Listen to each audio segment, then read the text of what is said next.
down to the receipt of notices, communications, hearing, and petitions, and this is the time that anyone would like to come forward and address the board, you may do so.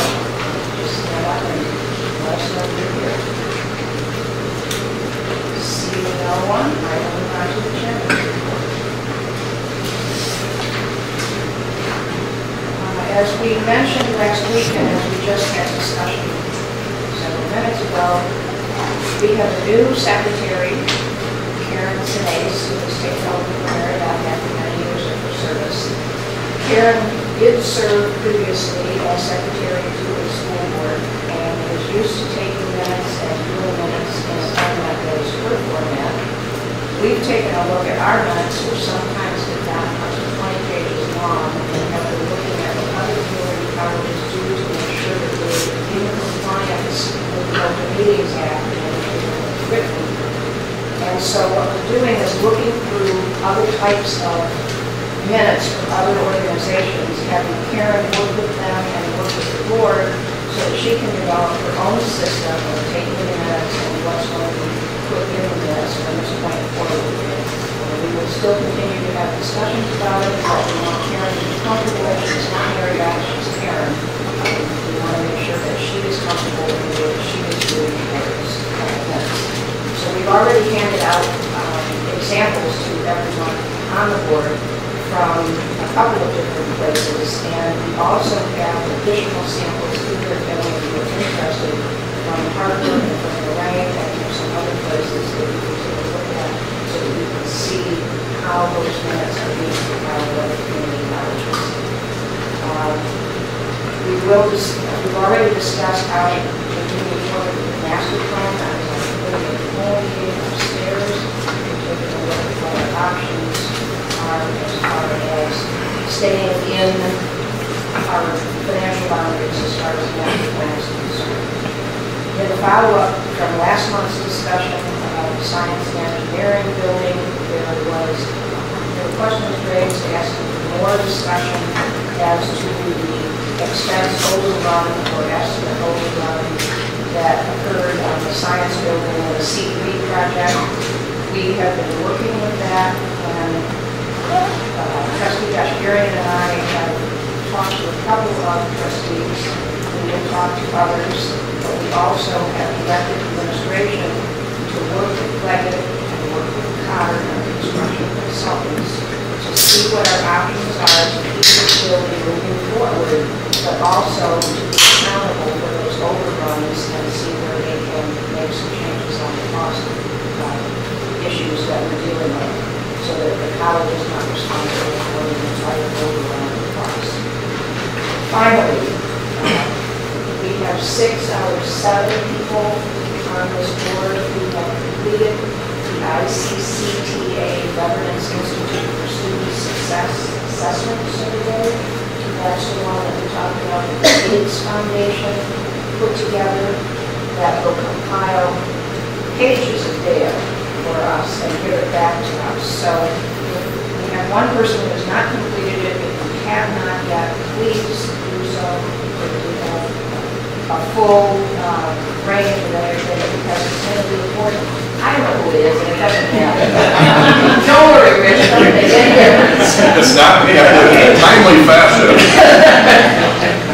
All I want to do is I want to get the most data that we can get, because I think you'll see what Trustee Ashbury and I saw with the first round of the only 5 trustees filled out. It was extremely interesting, and it gave us a lot of information that I think we can use that will be helpful. So I'm going to ask Derek to send one final email that will have a link so that anybody who didn't fill it out can go ahead and take care of that. You're asking Derek to send out, I blamed everything on Derek. That maybe Derek's not going to look out, or maybe Derek didn't send it. No, I sent it directly to where I was supposed to do it. I was a good trustee. No, I don't think so. And the information really is interesting. I'd like to always see it.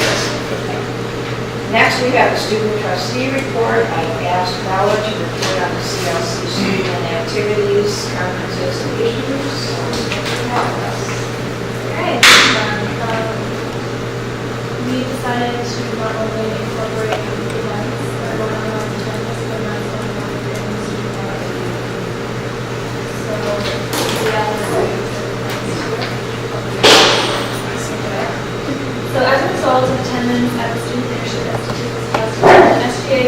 a president's council for all club officers in order to share ideas as well as discuss and support club activities and efforts around campus.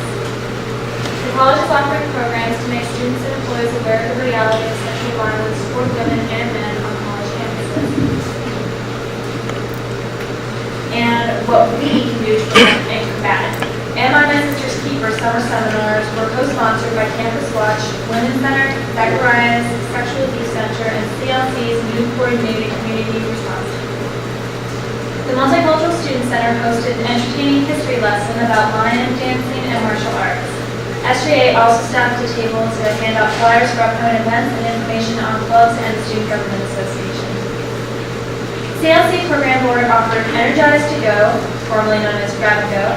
It was another opportunity for students to learn about getting involved, student services, and upcoming events while grabbing a healthy snack before evening classes. The Student Experience Team will be having their second meeting to plan for fall initiatives. Their first meeting held in April allowed them to set their mission for goals. SJA will be holding regular executive office meetings beginning this summer and continuing throughout the year. That's the end of my report. Thank you, Bella. Concerning the board agenda for tonight, everyone was notified, I believe, there's a walk-on agenda item 1141A, which has to do with the athletic director's position that we talked about previously, but it's come to fruition and will be done. So we will be voting on the offer of employment was accepted after the board materials were finalized. So we'd like the employee to be able to start prior to the August board meeting, and that's why this is on the agenda.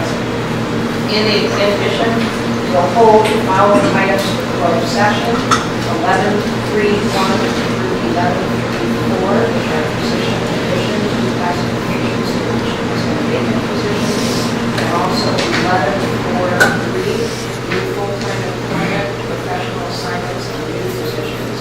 I will request closed meeting under the Illinois compiled statutes 5 ILCS 120, section 2C1, the appointment, employment, compensation, discipline, performance, or dismissal of specific employees of the public body, and section 2C11, litigation when an action against, affecting, or on behalf of a particular public body has been filed as appointed.